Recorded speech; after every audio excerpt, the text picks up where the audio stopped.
Next topic है capacitance of an isolated spherical conductor. एक spherical conductor है, मतलब मेटल का एक स्फेयर है, सपोज करो होलो स्फेयर भी हो सकता है, सॉलिड स्फेयर भी हो सकता है, कोई सा भी कंडक्टर हो। अगर कोई भी कंडक्टर होता है तो जब भी आप उसको चार्ज करते हो तो एक्स्ट्रा चार्ज हमेशा उसकी आउटर सरफेस पे रहता है। तो अगर ये सॉलिड कंडक्टर है तो भी इसकी आउटर सरफेस पे रहेगा चार्ज, और अगर ये होलो कंडक्टर है, होलो स्फेयर है, तो भी इसकी आउटर सरफेस पे रहेगा। तो बात एक ही है।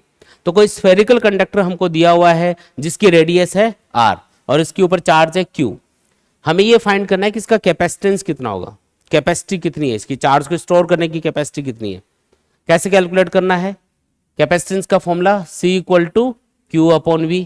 क्यू वो चार्ज है जो इस कंडक्टर को दिया जा रहा है। सिंगल कंडक्टर के लिए जब आप इस फॉर्मूले को अप्लाई करो तो क्यू वो चार्ज होगा जो कंडक्टर को दिया जाएगा और वी उसका पोटेंशियल होगा। इस कंडक्टर का जो पोटेंशियल है, मतलब इसकी सरफेस पे जो पोटेंशियल आपको मिलेगा उसका फॉर्मूला होता है V इक्वल्स टू के क्यू बाई आर। सिमेट्री है, उसकी वजह से हम टोटल चार्ज को इस स्फेरिकल कंडक्टर के सेंटर पे एज्यूम कर सकते हैं। तो अगर ये चार्ज सेंटर पे होता तो सेंटर से r दूरी पे, मतलब सरफेस पे पोटेंशियल कितना होता? के क्यू बाई आर, यही होता। के की वैल्यू क्या होती है? 1/4 pi epsilon naught Q by R, ये होती है। तो इस फॉर्मूले को यूज करेंगे। v की वैल्यू हम कैलकुलेट कर चुके हैं, तो c इक्वल्स टू क्या आएगा? q अपॉन v की वैल्यू पुट करो 1/4 pi epsilon naught q by R. q से q कैंसिल हो जाएगा, c की वैल्यू आएगी 4 पाई एप्सिलॉन नॉट r। ये अपने पास फाइनल आंसर आ गया। ठीक है, अब एक चीज सोच के बताओ कि जो कैपेसिटेंस है वो किन किन चीजों पे डिपेंड कर रहा है। ये जो स्फेरिकल कंडक्टर है इसका कैपेसिटेंस किन किन चीजों पे डिपेंड कर रहा है, फॉर्मूला देख के बताओ। 4 और पाई तो यहाँ पे कांस्टेंट है। एप्सिलॉन नॉट को बोलते हैं electrical permittivity of free space. अगर इस कंडक्टर के चारों तरफ वैक्यूम है या एयर है तो यहाँ पे एप्सिलॉन नॉट आएगा फॉर्मूले के अंदर। लेकिन अगर इसको किसी मीडियम के अंदर रखा हुआ कंडक्टर को, तो मीडियम की इलेक्ट्रिकल परमिटिविटी यहाँ पे पुट की जाएगी। इसका मतलब मीडियम पे डिपेंड करेगा कि किस मीडियम में ये कंडक्टर रखा गया है। इस कंडक्टर का जो कैपेसिटेंस है, इसकी जो कैपेसिटी है वो उस मीडियम पे डिपेंड करेगी जिसमें इसको रखा जाएगा। अगर कोई मीडियम नहीं है तो एप्सिलॉन नॉट है। और किस पे डिपेंड करेगा कैपेसिटेंस? और डिपेंड करेगा रेडियस के ऊपर। अगर आप इस स्फेरिकल कंडक्टर की रेडियस ज्यादा रखोगे, बड़ा कंडक्टर यूज करोगे तो उसकी कैपेसिटी ज्यादा होगी, और छोटा कंडक्टर यूज करोगे तो उसकी कैपेसिटी कम रहेगी। तो इससे एक चीज ये भी समझ में आई कि अगर हम छोटा कंडक्टर यूज करते हैं तो उसकी कैपेसिटी हमेशा कम होती है, और बड़ा कंडक्टर अगर हम यूज करेंगे तो उसकी कैपेसिटी हमेशा ज्यादा होगी। तो अगर आपको कैपेसिटी बढ़ानी है तो आप क्या कर सकते हो? कंडक्टर का साइज बढ़ा सकते हो। लेकिन ये प्रैक्टिकल मेथड नहीं है। मान लो आपको ज्यादा कैपेसिटी का कैपेसिटर चाहिए, जितना कैपेसिटेंस आपको चाहिए उतना कैपेसिटेंस इस रूम जितने बड़े कंडक्टर का हो, तो अभी इतने बड़े कंडक्टर को थोड़ी लगाओगे सर्किट में, या हो सकता है इससे भी बड़ा हो। तो हम मेथड हमेशा ही ऐसा लगाएंगे, तरीका ऐसा लगाएंगे जिससे छोटी जगह पे हम चार्ज को स्टोर कर पाए। इसीलिए तो कैपेसिटर डिजाइन किए जाते हैं, उसमें 2 कंडक्टर यूज किए जाते हैं ताकि वो कैपेसिटी को बढ़ाए। ठीक है, सिंगल कंडक्टर को हम कैपेसिटर बोल तो सकते हैं, लेकिन उसकी कैपेसिटी बहुत ज़्यादा नहीं होती है। कैपेसिटी बढ़ानी है तो साइज बढ़ाना पड़ेगा।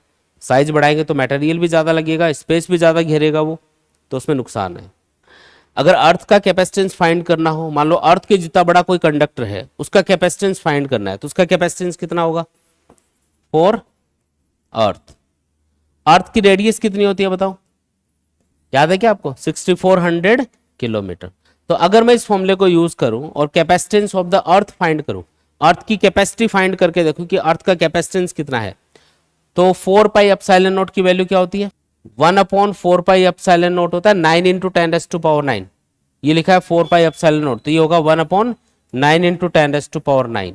रेडियस है 6400 किलोमीटर को मीटर में चेंज कर लो 10⁻³ से मल्टीप्लाई करके, तो ये अपने पास क्या आएगा? कैपेसिटेंस आ जाएगा। जब आप इसको सोल्व करोगे 711 × 10⁻⁻⁶ फेरेड आएगा ये, जिसको आप माइक्रो फेरेड भी बोल सकते हो, यानी कि 711 माइक्रो फेरेड ये आंसर आएगा। तो अर्थ के जितना बड़ा कंडक्टर है ना, तो उसकी कैपेसिटी कितनी है? 711 यानी 711 माइक्रो फेरेड। माइक्रो मतलब 10⁻⁻⁶। क्या ये कैपेसिटेंस की वैल्यू बहुत छोटी आ रही है? बहुत कम है, ये तो 10⁻⁻⁶ में आ रहा है।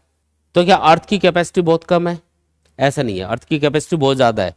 एक्चुअल में हमने यहाँ पे ये जो यूनिट यूज करी है ना फेरेड, ये बड़ी यूनिट होती है। फेरेड क्या है? बड़ी यूनिट। तो बड़ी यूनिट यूज करोगे तो हमेशा मैग्नीट्यूड आपको छोटा दिखेगा। कैसे? जैसे 1 किलोग्राम है, 1 किलोग्राम को अगर आप टन में लिखोगे तो क्या लिखना पड़ेगा, 0.001 टन। तो जैसे आपने किलोग्राम से बड़ी यूनिट यूज करी, टन, टन मतलब 1000 किलोग्राम, तो जैसे आप किलोग्राम से टन में इसको आप चेंज कर रहे हो डेटा को, तो आप क्या देख रहे हो कि यूनिट बड़ी लेते ही क्या हुआ, जो मैग्नीट्यूड है वो छोटा हो गया। 1 किलोग्राम इतने टन के बराबर है। इसका उल्टा कर दो, 1 किलोग्राम को ग्राम में लिख दो, तो 1 किलोग्राम जब ग्राम में लिखोगे तो 1000 ग्राम लिखोगे। ग्राम छोटी यूनिट होती है, तो देखो जब आप छोटी यूनिट यूज कर रहे हो तो मैग्नीट्यूड ऑटोमेटिकली इंक्रीज हो गया, बढ़ गया, और जब आप बड़ी यूनिट यूज कर रहे हो तो मैग्नीट्यूड ऑटोमेटिकली कम हो गया। तो याद रखो कि अगर आप छोटी यूनिट यूज करोगे किसी भी चीज को मेजर करने की तो मैग्नीट्यूड ज्यादा दिखेगा, और अगर बड़ी यूनिट यूज करोगे तो हमेशा मैग्नीट्यूड आपको कम दिखेगा। ठीक है, इसलिए जब भी हम कैपेसिटर का कैपेसिटेंस फाइंड करते हैं ना, तो उसको फेरेड में कभी नहीं मेजर करते। ये नॉर्मली लिखा जाता है कैपेसिटेंस माइक्रो फेरेड में, पिको फेरेड में, नैनो फेरेड में, ऐसे लिखा हुआ मिलेगा। जैसे पीछे जो मैंने आपको डायग्राम दिखाया था ना कैपेसिटर का, उसमें देखो इनके ऊपर लिखा हुआ है, देखो ये यहाँ पे 1000, और ये देखो माइक्रो का सिंबल आपको दिखाई दे रहा है कि छोटा सा माइक्रो फेरेड है ये, इसके ऊपर ये लिखा हुआ 10 माइक्रो फेरेड। ऐसे माइक्रो फेरेड में या फिर नैनो फेरेड में या फिर पिको फेरेड में, इनमें आपको वैल्यूज मिलेंगी। ये पिको फेरेड कितना होता है या पिको कितना होता है, पिको 10⁻⁻12, नैनो मतलब क्या होता है 10⁻⁹, माइक्रो मतलब क्या होता है 10⁻⁻6, मिली मतलब 10⁻⁻3। तो ये इतनी चीजें तो हमको याद होनी चाहिए, क्योंकि जब भी माइक्रो, पिको, नैनो ये दे रखे होते हैं तो इनको कन्वर्ट करना पड़ता है। जब भी आप सॉल्व करते हो ना क्वेश्चंस वगैरह, उसमें इनको चेंज करके लिखना पड़ता है, तो आप याद रखो ये। ठीक है, पिको मतलब 10⁻⁻12, नैनो मतलब 10⁻⁻9, माइक्रो मतलब 10⁻⁻6, और मिली मतलब क्या है 10⁻⁻3। आया समझ में? बताओ कोई भी डाउट होते हैं यहाँ तक?